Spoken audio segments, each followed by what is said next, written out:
Hello everyone. Today we will be discussing about Nifty and S&P 500 data. As we know that market में काफी ज़्यादा correction अभी चल रहा है and वो कैसा हो सकता है, what are the possibilities and कहाँ पे investors को अच्छा amount buy कर लेना चाहिए. हम previous data को analyze करके ये समझने की कोशिश करेंगे अभी. तो ठीक है, आगे का समझना शुरू करते हैं. पहले मैं स्टार्ट करना चाहता हूँ चार्ट्स के एंड उसके बाद में हमारे पास बहुत सारा डेटा है समझने के लिए, फिर हम उस पर बात करेंगे. ओके, तो पहले चार्ट्स की बात कर लेते हैं. ये जो रेड लाइन आप देख रहे हैं ये है एक 50 पीरियड मूविंग एवरेज. अभी मैंने वीकली के हिसाब से डेटा लगा लिया हुआ है, मतलब हर वीक का क्लोजिंग प्राइस से जुड़ जुड़ के ये एक लाइन बनी है जिससे एक पूरा चार्ट हमको दिख रहा है. ये चार्ट 1990 से शुरू हो रहा है क्योंकि निफ्टी 50 का डेटा ज़्यादा पुराना नहीं है. S&P 500 का ऑब्वियसली डेटा बहुत पहले से 1870 से हमारे पास डेटा अवेलेबल है, बट निफ्टी का इतना नहीं है. तो उसी हिसाब से कंपैरिजन यहाँ पे है 1990 से लेके एंड अभी तक का डेटा. हम देख सकते हैं कि जब भी ये रेड लाइन जो है ये S&P 500 एंड निफ्टी को नीचे से क्रॉस करती है, उसके बाद में या तो कोई करेक्शन आती है या फिर वहाँ पे जो प्राइजेस हैं वो काफ़ी वीक के लिए एक साइडवेज मूवमेंट में चले जाते हैं. This is first example. हम यहाँ से भी शुरू कर सकते हैं. First example and second and then third fourth. उसके बाद में ये 2018 में जो NBFCs का पंगा हुआ था वो सब चीज़ें थी एंड 2019 में काफ़ी ज़्यादा लिक्विडिटी मार्केट में कम हो गई थी, सब कुछ स्टक हो गया था. एंड 2020 में ओब्वियसली हम यहाँ पे देख सकते हैं जो हमारा कोविड का इन थोड़ा बहुत क्राइसिस था, बट मेजर क्राइसिस इस चार्ट में काफ़ी कम है.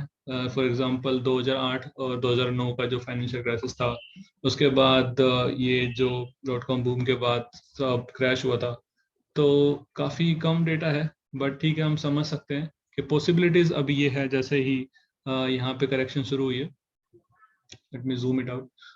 जूम इन करने के बाद ये समझ आता है कि 2020 के करेक्शन के बाद में मार्केट में काफ़ी अच्छी बाइंग हुई थी एंड उसके बाद में प्राइसेस जो थे वो काफ़ी ऊपर चले गए.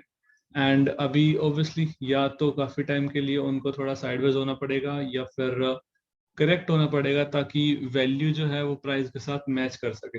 ओके, अब जब हम वैल्यूज एंड प्राइस मतलब डेटा की बात कर रहे हैं तो हमको डायरेक्टली यहाँ से जंप करना चाहिए हमारे एक्सेल शीट के ऊपर जहाँ से हम डेटा को समझ सकते हैं.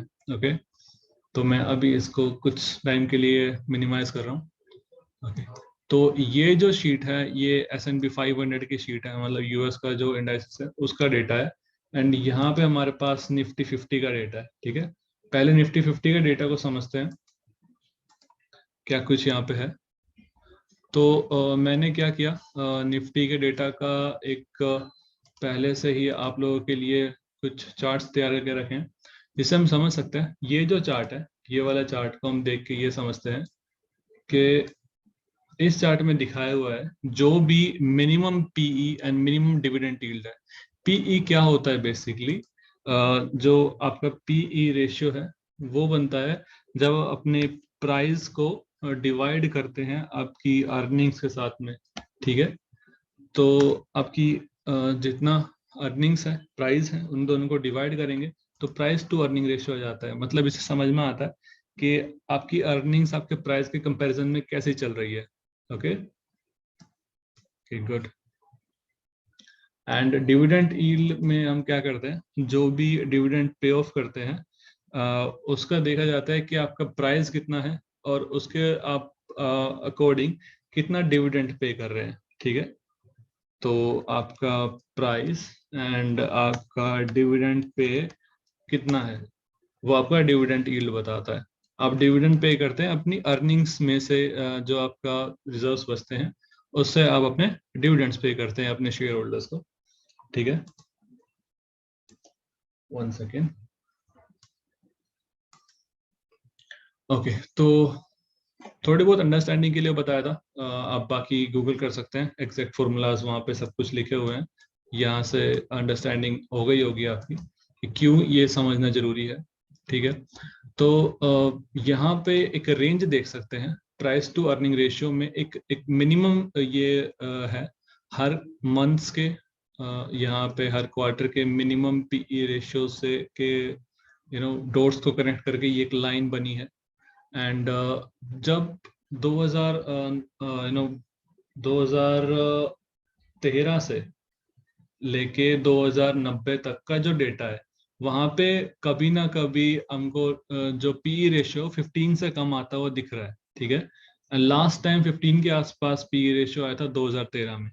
उसके बाद में कभी भी हमारा प्राइस टू अर्निंग रेशियो 15 से नीचे नहीं आया, 15 तक भी नहीं आया। ठीक है, 2020 के क्रैश में भी हमारा जो पी रेशियो था वो मिनिमम 17 के आसपास ही आके रह गया था। एंड वहीं से ही एक काफी अच्छी रिकवरी देखने को मिली थी, क्योंकि वो कोई भी ऐसा फाइनेंशियल प्रॉब्लम नहीं थी, कोई रिसेशन नहीं था। वो बस एक फियर मार्केट में था। एंड जब ऐसे चीजें होती है तो ऑब्वियसली हमारी जीडीपी को फर्क पड़ता है, थोड़ा बहुत फर्क पड़ा था। एंड उससे पहले ही उसको यहाँ पे डिस्काउंट कर लिया गया था इस क्रैश के साथ में। ठीक है, एंड उसके बाद में मार्केट रैली किया एंड फिर यहाँ पे करेक्शन देखने को मिल रहा है। प्राइस वाइज मैं दोबारा चार्ट खोल लेता हूँ।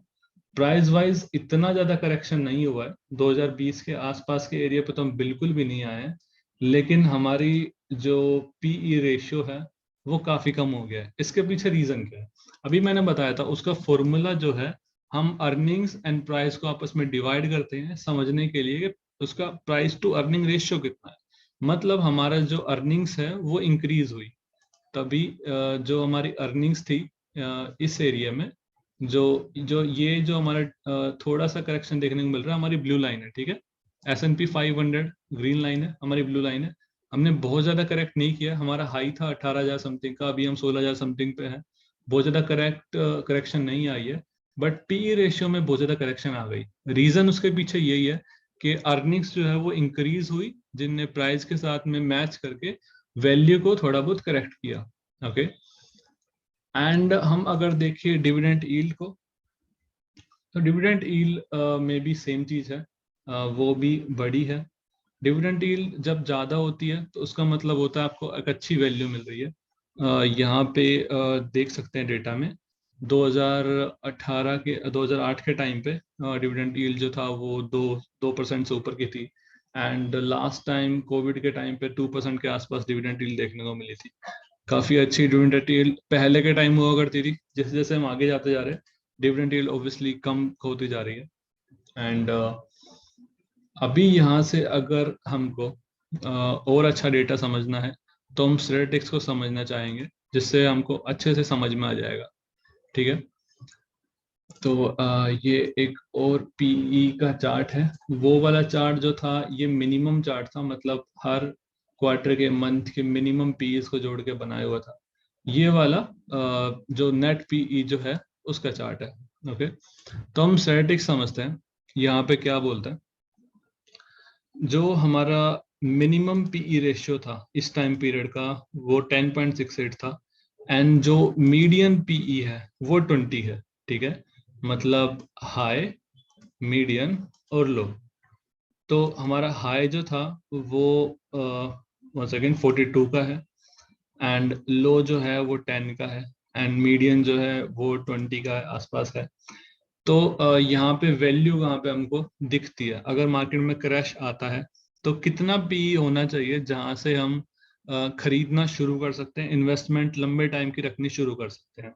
ओके, तो हम देखते हैं कि तब जब भी पीई रेशियो 15 के नीचे जा रहा है, ओके, पीई रेशियो 15 के नीचे जा रहा है, तो वहां से there is a high probability कि वहां पे आपको वैल्यूज काफी अच्छी मिलने वाली है, क्योंकि 10 के नीचे पीई तो कभी भी नहीं गया है।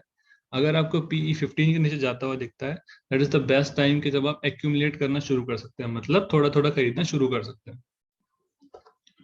ओके, तो कुछ लोगों को ऐसा लगता है, मैंने यूट्यूब पे बोलते हुए सुना है कि हमारा जो पी रेशियो है वो अब उतना नहीं जाएगा, क्योंकि हम एक डेवलपिंग इकोनॉमी है जो कि काफी स्पीड से डेवलप्ड इकोनॉमी की तरफ मूव कर रहे हैं। तो वो एक काफी बड़ा मिथ है जिसको जिसके लिए मेरे को S&P का डेटा पूरा स्टडी करना पड़ा। बट ठीक है, एक मिथ को तोड़ना बहुत जरूरी हो जाता है। ये S&P 500 का डेटा, ठीक है। यहाँ पे ये डेटा है 1870 से लेके अब तक का, जिसका मीडियन PE 15 का है। ओके, और ये डेटा है 2010 से लेके अब तक का, मतलब ये डेटा सिर्फ 12 साल का है, ठीक है। 12 साल के डेटा में ही आपको मिनिमम PE देखने को मिल जाता है 13 का एंड मैक्सिमम 45 का। एंड हमारा कितना था? हमारा मैक्सिमम 42 का, मिनिमम 10 का। वो US जो कि वर्ल्ड की सबसे बड़ी इकोनॉमी है, एंड हम जो कि एक ग्रोइंग इकोनॉमी है, ठीक है, हमारे PE रेशियोज काफी ज्यादा आपको सिमिलर नहीं लग रहे?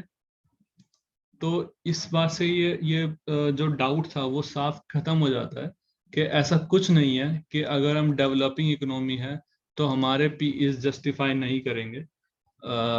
बट यस, अगर PEs 15 की रेंज से नीचे अगर आते हैं इंडियन मार्केट्स में, तो that will be a really good place to look for very good investment. आप अच्छी ग्रोइंग कंपनीज को देखिए।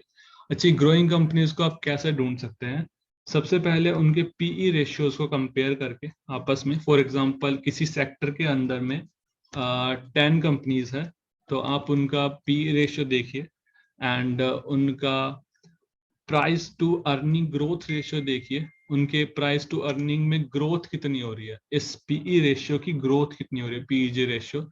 एंड उसके बाद आप देख सकते हैं कि उसके अंदर में कितना डेट टू इक्विटी रेशियो है, ठीक है। इससे समझ में आ जाएगा कि कौन सी कंपनी ने कितना डेट लिया हुआ है उनकी इक्विटीज के कंपैरेटिवली, ठीक है। एंड उसके बाद आप देख सकते हैं कि उनका प्लेज रेशियो कितना है, मतलब जो उनके ओनर्स हैं उन्होंने कितना अपने शेयर्स को प्लेज किया हुआ है एक लोन लेने के लिए, ताकि वो कुछ भी कर सके। हो सकता है अपनी कंपनी में लगाना चाहते हो, या XYZ कोई भी रीजन हो सकता है उनका अपना। एंड फिर हम देख सकते हैं रिटर्न ऑन कैपिटल एम्प्लॉयड कितना है, जितना कैपिटल लगा उस पर कितना रिटर्न वो कमा रहे हैं। उसके बाद हम देख सकते हैं रिटर्न ऑन इक्विटी कितना दे रहे हैं। उसके बाद अगर डेट टू इक्विटी रेशियो वहां पे है, तो हम देख सकते हैं कि इंटरेस्ट कवरेज रेशियो कितना है। अब मतलब ऑब्वियसली डेट लिया है तो ब्याज तो देना पड़ेगा, वो ब्याज देने में उनका कितना अर्निंग लग जाता है, ठीक है, कितना अर्निंग उनको चाहिए होता है इंटरेस्ट देने के लिए। अगर ये काफी लो, काफी ज्यादा हाई है, सॉरी काफी हाई है, फॉर एग्जांपल उनको उनका जो इंटरेस्ट है उनके अर्निंग्स के मुकाबले 100 गुना है, ठीक है। मान लो कोई अर्निंग कर रहा है 100 रुपए की और इंटरेस्ट सिर्फ 1 रुपए का है, तो कोई दिक्कत नहीं है। ऐसे ऐसे डेट को पे ऑफ करना काफी इजी हो जाता है, एंड वो कंपनी की ग्रोथ में ही हेल्प करेगा ऑब्वियसली। तो उनका अर्निंग्स और उनका इंटरेस्ट को कंपेयर करना भी काफी ज्यादा जरूरी हो जाता है। ज्यादा कुछ ध्यान नहीं लगाना है, हमको बस देखना है कि कंपनी की जो बुक्स है वो थोड़ी स्टेबल हो। उनको देखने के लिए 4-5 रेशियो समझ में आ जाएंगे। उसके बाद उनका प्रेजेंस मार्केट में अच्छा होना चाहिए। हम पूरे दिन शॉपिंग वगैरह करते रहते हैं, हमारे दोस्त फैमिली सब लोग करते हैं, तो हम इजीली कंपेयर कर सकते हैं कुछ 8-10 ऐसी कंपनीज जिनकी ग्रोथ अच्छी है और जो स्टेबल है, ठीक है। ऐसे में अगर आप जब बहुत बड़ा फॉल आ जाता है तो बहुत बड़ी कंपनीज की वैल्यूएशंस भी काफी अच्छी हो जाती है, तो उनको भी पिकअप करना इजी हो जाता है। या फिर अगर आप और डीप वैल्यू देखना चाहते हैं तो आप थोड़ा सा छोटी कंपनीज की तरफ भी अपना ध्यान ले जा सकते हैं, जहां से समझ में आ जाता है कि ठीक है, एक ऐसी कंपनी ज्यादा स्पीड से ग्रो कर सकती है एंड जिसकी वैल्यू भी एक क्रैश के टाइम पे काफी ज्यादा कम हो जाती है। तो that's it for the video. हम बात करना चाहते थे बस हमारे डेटा के बारे में, PE रेशियोज के बारे में। वो क्लियर हो ही चुका है कि जब वो 15 से 10 की रेंज में होगा, that will be the best time to buy in truckloads. उस टाइम पे काफी अच्छा हम ले सकते हैं। एंड अभी के वैल्यूएशंस हो सकता है थोड़ी और करेक्ट हो, there is a high chance as per हमारे चार्ट के अकॉर्डिंग भी there is a high chance. क्योंकि यहाँ पे सारे जितने भी, मैं आपको एक सेकंड दिखा देता हूँ, जितने भी लो बन रहे हैं हमारे, वो सारे लोअर लोज बन रहे हैं। सॉरी हाई सारे सारे लोअर हाईस हैं, और जितने भी ये अभी तक तो 2 मेजर लो हैं जो कि लोअर लो हैं। ये लास्ट लो जो था वो अपने प्रीवियस लो के काफी बराबर था। सो देर इज अ होप कि अगर ये दोनों लो नहीं टूटते हैं तो मे बी हम थोड़ा साइडवेज मूवमेंट में रहे एंड उसके बाद हम ऊपर की तरफ जाए। तो यस, जब तक ये लो नहीं टूटते हैं तब तक Indian markets are strong, and उसके बाद में देखते हैं कैसा क्या होता है। That's it for the video. Thank you for joining me, and keep watching the videos and giving me your support. That's it. Bye bye guys. Have a very nice day.